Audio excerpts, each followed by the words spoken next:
तो मैंने कहा ये तो हमारा सबसे प्रिय विषय है। आज के समय की इमर्जिंग टेक्नोलॉजी का भी एक केंद्र उसको बनाया है। हमारे वहां पे सर्टिफिकेट, डिप्लोमा, डिग्री कोर्सेज भी चल रहे हैं।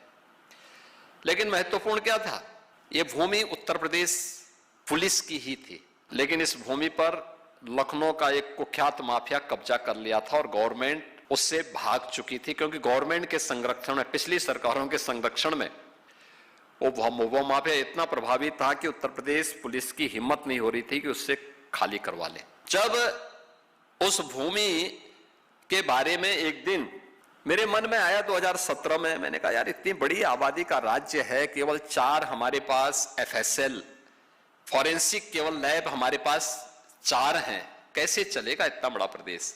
जो भी हम जांच भेजते हैं कई कई वर्ष लगते हैं। जब भी मैं पूछता था कि भाई नई लैब्स क्यों नहीं, नई लैबोरेटरीज क्यों नहीं स्थापित करते हो, लोग बोलते थे साहब मैन पावर नहीं मिलेगा।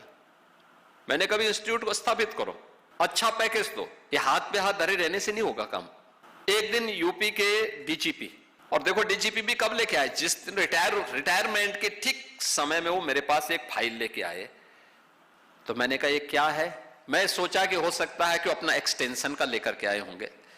तो मैंने कहा ये क्या है, तो उन्होंने कहा साहब जो है आप फॉरेंसिक इंस्टीट्यूट की बात कर रहे हैं, यूपी पुलिस की ही लैंड है लेकिन एक माफिया का कब्जा है। तो मैंने कहा ये तो हमारा सबसे प्रिय विषय है।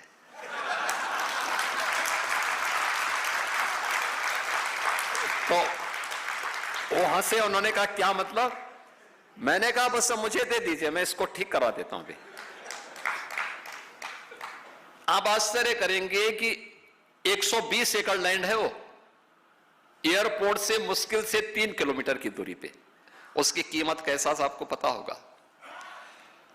और अच्छा समय आया, मुझे बताया, उसने डीजीपी ने मुझे बताया, कहा साहब वो प्लॉटिंग करना शुरू कर दिया है। मैंने कहा घबराइए मत, मैंने कागज निकाले उसके। फिर मैंने कहा रेवेन्यू बोर्ड में किस अधिकारी ने इसके पक्ष में किया था, कब किया था, निकालो उसकी पूरी कुंडली निकाल दो। निकाला, बोर्ड ऑफ रेवेन्यू के चेयरमैन को बुलाया, मैंने कहा तत्काल इसको स्टे करो। वो हाई कोर्ट गया, मैंने इधर FIR लॉन्च करवाई और फिर वहां पे अगले दिन हमारा बुलडोजर पहुंच गया था।